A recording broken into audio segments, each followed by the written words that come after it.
Welcome back to another Bellator fight prediction video. In this video, I'll be predicting some of the main card fights for Bellator 216 MVP versus Daley.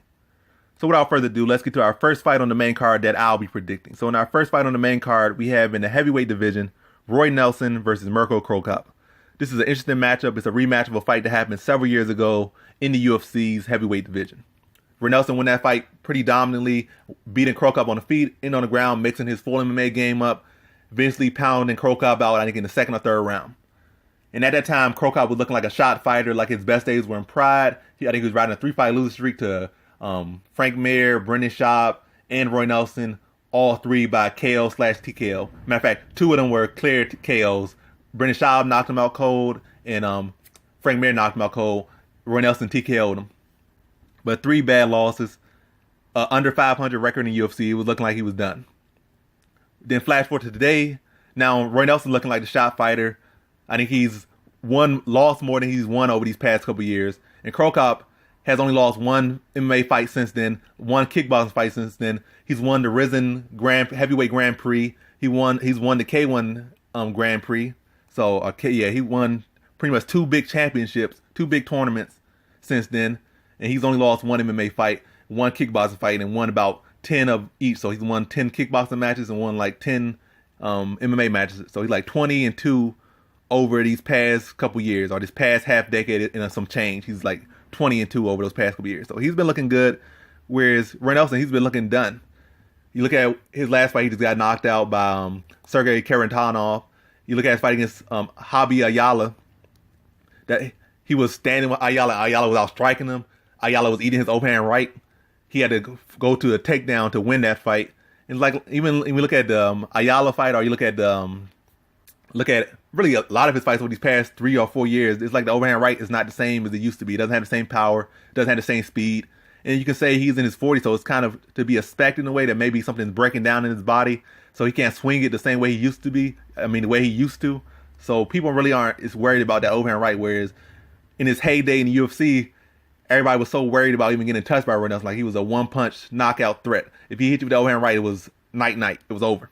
Now it's like, I could take the shot. It's slow. I see it. I can avoid it. I can counter it. It's like, it's just there. So Roy Nelson really has kind of degraded a bit. And we took that as the skill set he was originally supposed to have coming into MMA was supposed to be his grappling. He kind of got away from it.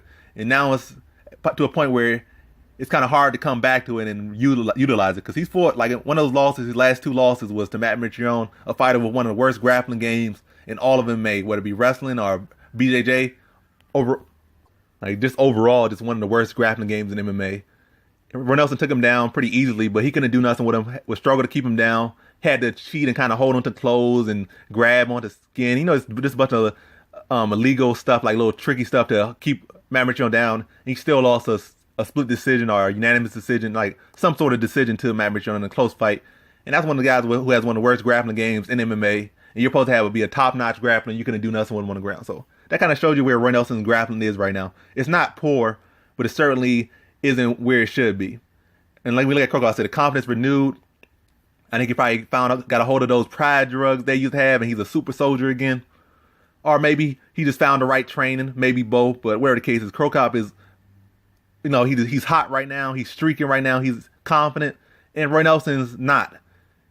Whereas Cro Cop looked like the shot fighter years ago, he's found a second prime, like pretty much a second prime, maybe even better than, well, I wouldn't say better than this prime, but he found like a second prime, a second breath in his career, and he's been riding that pretty well. And Roy Nelson, like, he's the shot fighter now. So I see this fight going on. I think Roy Nelson's takedowns aren't the fast. He's pretty slow. Obviously, he's not built to be fast. He's got a big gut. His takedown's kind of slow. His best thing is kind of put you against the cage a little bit. Put that gut against you so you can't get off the cage. Then kind of go for those singles or double legs and stuff. But against Cro Cop, at this point, like, with Roy Nelson slowed down so much and his tools kind of weakened or aren't as potent as they used to be or as strong as they used to be, I think Cro Cop will be able to defend the takedown, keep it on the feet. And with Roy Nelson's slowed down skills, and plus Cro Cop getting back to his kickboxing, I think his reflexes will be a little bit faster. His timing will be a little bit better. His reads will be a little bit faster. And he'll be able to pick apart Roy Nelson on the feet, keep it on the feet. I don't think he'll knock Roy Nelson out, though Roy Nelson's chin isn't what it used to be either. I think he'll still be a good shock absorber in this fight and take a lot of damage from Cro Cop. and make it the decision, but Cro Cop will enjoy every single shot he lands and avenge this loss that he had years ago. And it's showing that I still got some left in me, and you kind of done. So basically, I think Cro Cop will be able to keep it on the feet, pick apart Roy Nelson, and even if it goes to the ground, I think Cro Cop's grappling is at least better than Matt Mitrione, so he'll be pretty good. Maybe not as big as Matt Mitrione, but overall his grappling is much better than Matt Mitrione. So I think he'll be able to keep it standing for the most part. If it goes down, it's going to be no big issue on that feet. I think Mirko Cro Cop would just show that, unlike the first fight, his striking is truly in a different league than Roy Nelson. Just pick him apart on the feet and win a decision. So in this fight, I got Mirko Cro Cop via decision. Now on to our next fight. We have, in the heavyweight division, another rematch. Vitaly Minakov versus Cheick Kongo. So this fight happened like about 5 years ago. It was for Bellator's heavyweight champion. Vitaly Minakov was the defending champion at the time. He won the fight in a very close decision. It was like 3 rounds to 2. The fight was up for grabs in the 5th. But Vitaly Minakov managed to get the takedown and pretty much control that whole round to win the decision. That fight, it really came down to who could get the top control. And whoever got the top control pretty much held it the whole round, they would get it. So Cheick Kongo got the top control in about two of those rounds and won 2 of those rounds. And Vitaly Minakov got the takedown and controlled it in like 3 of those rounds. I think actually one of those rounds he got on top was actually due to like overhand right he landed on Cheick Kongo. That dropped Cheick Kongo. He followed him down and held him down and controlled him most of that round to win that round. So a pretty close fight years ago.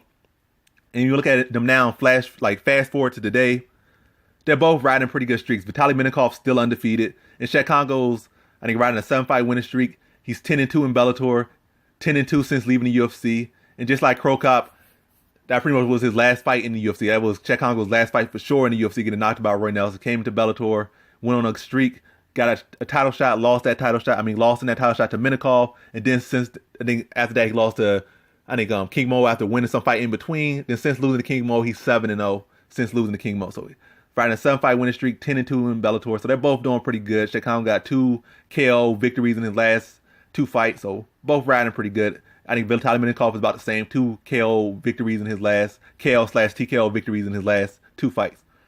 But both riding good streaks. But how I see this fight kind of playing out, Vitaly Minakov is clearly the much better grappler. I think the first fight was just more so coming down to experience thing.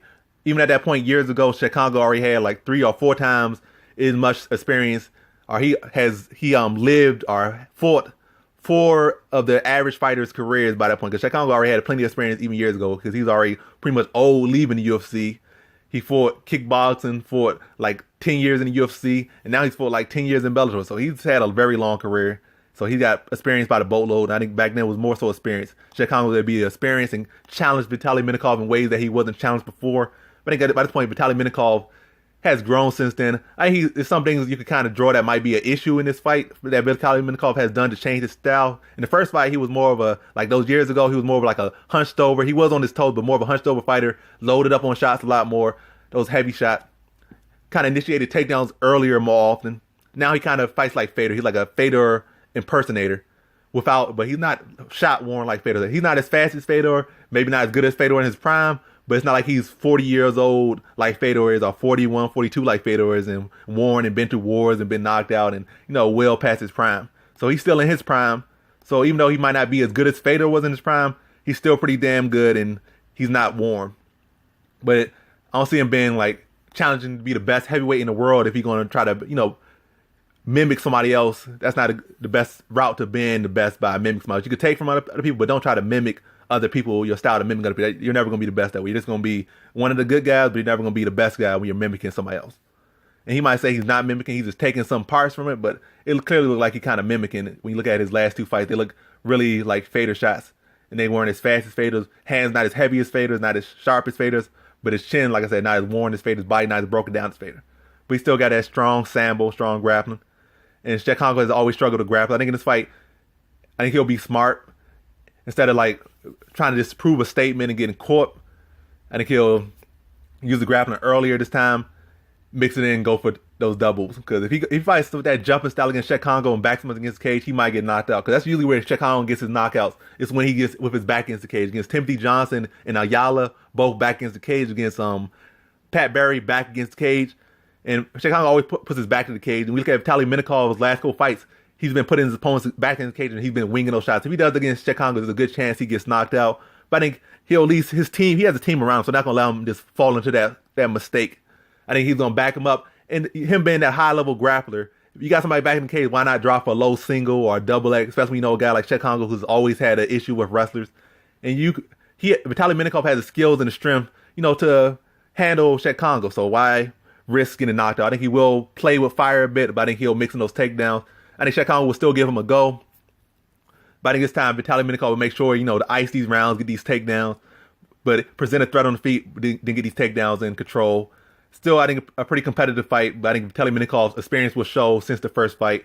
Kongo's looking good as well. I think Vitaly Minakov just has the better tools and the better style to win this fight. I think he'll secure those takedowns and pretty much win a clear-cut decision, hard fought but clear-cut decision. So in this fight, I got Vitaly Minakov via decision. Now on to our main event, we have in the welterweight division, Michael Page versus Paul Daley. On one page, they got Paul Daley in the red corner. On one page, they got Michael Page in the red corner, but the title says MVP versus Daley, so Daley's in the red corner. So again, Michael Page versus Paul Daley. So when I look at this fight, you got two fighters who are, their personalities for sure. They got a lot of style to them. They have some of the best highlight reels in all of MMA. Amazing strikers, amazing fighters. You got Paul Daley with like 9 times the experience of Michael Page as far as MMA goes. But martial arts, they both have tons of experience, whether it be kickboxing or karate, point fighting, whatever not. They both have a lot of experience, a lot of years in sport, and both are some of the best strikers MMA has ever seen. But now flattery out of the side. Let's see how this kind of matchup. When I look at these two, I think Paul Daley is tailor-made for Michael Page in a way. Let me say that again. Paul Daley, in my opinion, is tailor-made for Michael Page. He's a much shorter fighter. I think he's about, 5'9", 5'8", I don't know. He's a pretty short kind of dude. You got Michael Page, who's basically like 6'4", basically like Michael Jordan fighting, what's his name? Isaiah Thomas. I'm exaggerating, but basically. Not previous Isaiah Thomas, but current day Isaiah Thomas. Not, yeah. What am I going with this? But midget Isaiah Thomas, or shorty Isaiah Thomas. But let me get back to this video and let me just stop talking. But as far as Michael Page versus Paul Daley, I think he's tailor-made. I think Paul Daley doesn't do the best job of cutting people off, and he's never fought somebody as mobile as Michael Page, as fast as Michael Page, as crafty as Michael Page. And Michael Page likes those type of fighters. He likes fighters that he's tall. He likes fighters he can use the range against. He likes fighters he can dart in and out against. And also, he's been working on his box, so if Paul Daley does get inside, at least probably can hold his own in the inside. He's not going to be a sit and duck on the inside like maybe a lot of other karate-style fighters are. I think or point fighting fighters are. I think he'll be pretty set to defend himself there, though he won't want to be there, and though I don't think Paul Daley will really be able to get there. So Paul Daley doesn't do the best job of cutting people off. He does have good leg kicks, good body kicks, good punches, just all-around good tools, good elbows, spinning back elbows, flying knees, a bunch of different striking arsenal tools. But most of those tools he's going to need to get on the inside to really use, except the kicks. And Michael Page having that long reach, he's basically going to be like a football field away from Paul Daley the whole time. And when Paul Daley gets aggressive, Paul Daley is known to, lose himself in the fight and get over-aggressive, make mistakes, start swinging, leading with his chin when people be out of distance or don't play his game. And that's what Michael Page wants. He wants somebody to get frustrated. He doesn't want somebody that's going to try to wrestle him or somebody that's going to, try to just counter him. He wants a guy that's going to be aggressive. And that's what Paul Daley is. He's always aggressive. You never see Paul Daley that's really a point fighter or a person that's trying to be so tactical. He just comes out there to try to knock you out. And he's trying to fight you. And that's what Michael Page wants. He wants that aggression. And he has all the advantage. He has the youth. He has the speed. He has the reach. And he has the style to take advantage of Paul Daley. So when Paul Daley gets aggressive, he could counter him on the inside. If he's rushing in, he could run him into a straight, walk him to punches, walk him to kicks, walk him to knees, and all types of stuff. And I don't think Paul Daley will really have any answer for what Michael Page is presenting to him. Yes, he'll have a chance of landing a big punch, but that's really all he has. If he wants to grapple, I think Michael Page is actually low-key proven to be a much better grappler than Paul Daley because he has a couple submissions on his record. And when people took him down, he snapped up some really... I think he had like a knee bar on somebody. He got like a triangle choke. He got a couple submissions on his record. And not even against the poorest. It's not even fighting guys that went 0-2 when he's been getting those submissions. He's been fighting some pretty credible opponents and been submitting them. I'm not saying like they're the cream of the crop opponents, but they're at least credible. They're not straight up cans. These some guys that have skills and have wins and been there with some good people and maybe even went to decisions with some good people. And he's been making them look bad, whether it be on the feet or on the ground. So Michael Page, I think he might be low-key a better grappler than Paul Daley. I think Paul Daley at points will try to make it a grappling match just so he can get close to Venom Page and try to slow him down just so he can tag him. But then he's going to be kind of shocked by how strong Michael Venom Page is up close and how slippery he is. And I think Michael Page is going to get back to the center of the cage and just keep dancing on him pretty much. Keep him at his distance, keep him looking, keep him off his game and picking him apart. And I think Michael Minakov gets him out of there in the second round. First round, like he does, gets him frustrated, gets him off his game, gets Paul Daley overcommitting, and then makes him pay in the second round, stops him. So in this fight, I got Michael Page via second round TKO. And that concludes my fight predictions for Bellator 216 MVP versus Daley. Thanks for watching. Like, comment, and subscribe, and come back for more videos. Peace.